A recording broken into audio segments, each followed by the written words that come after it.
time series. In session 1 and session 2, we studied moving averages. In session 1, we studied 3-yearly and 5-yearly moving averages. Whereas in session 2A, we studied 2-yearly moving averages. And in session 2B, 4-yearly moving averages. In these 3 sessions, you might have seen the drawback of moving averages. There is no value at the beginning and at the end. We put dash for 2-yearly, 4-yearly, 3-yearly and 5-yearly moving averages. Similarly, at the bottom, there are no values. Another disadvantage of this method is we cannot predict the future values. We are done up to 2018. If you want to predict for the year 2025, you cannot do it by moving averages. So this drawback can be overcome with least square method. Least square method. The least square method says the sum of the square of actual value and the expected values difference should be minimum. Should be minimum. Because of this minimum, it's called as least square method. I repeat, sum of the squarings of difference between actual value and expected value should be minimum. So, we will discuss the first concept in it.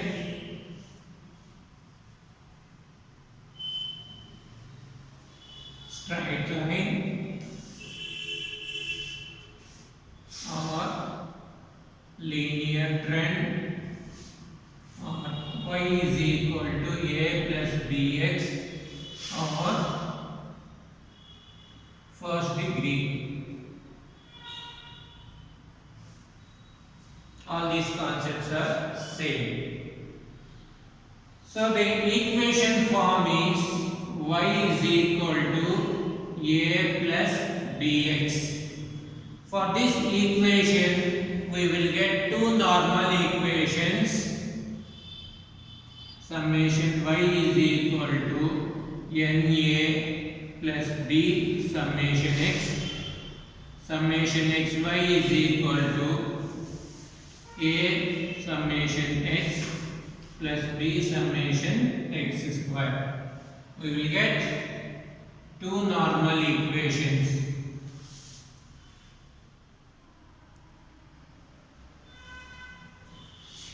If you see that your x value is 0, then you will get a simplified normal equations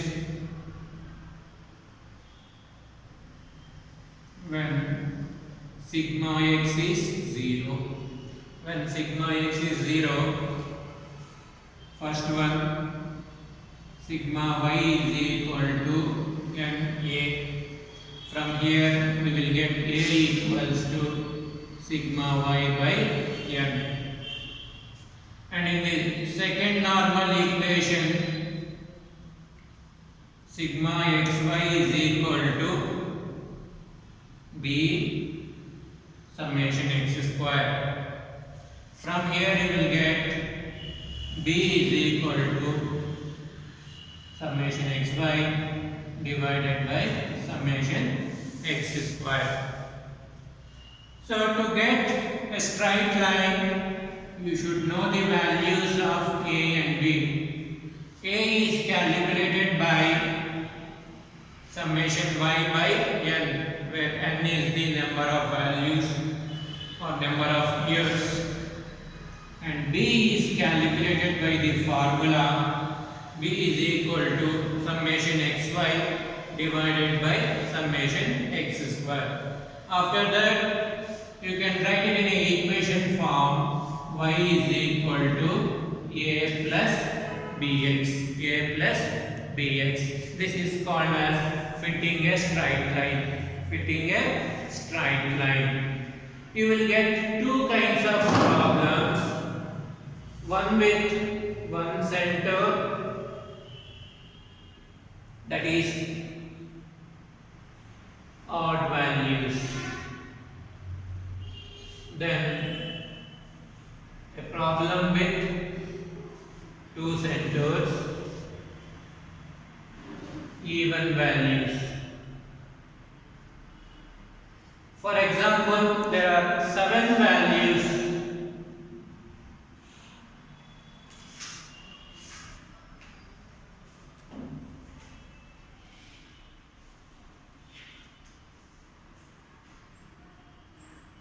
So which is the center here out of these 7 values?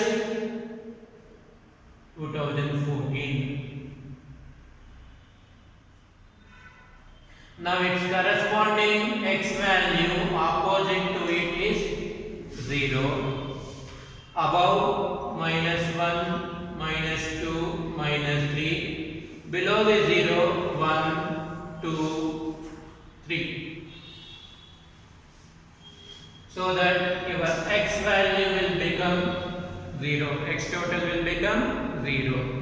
Similarly, for two centers, we will take the example of 6 years.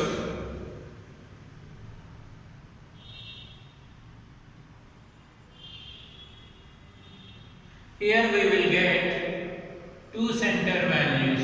Two center values. We cannot take it as minus 0.1 and 0.5. So what we will take? We will take them as -1 and 1.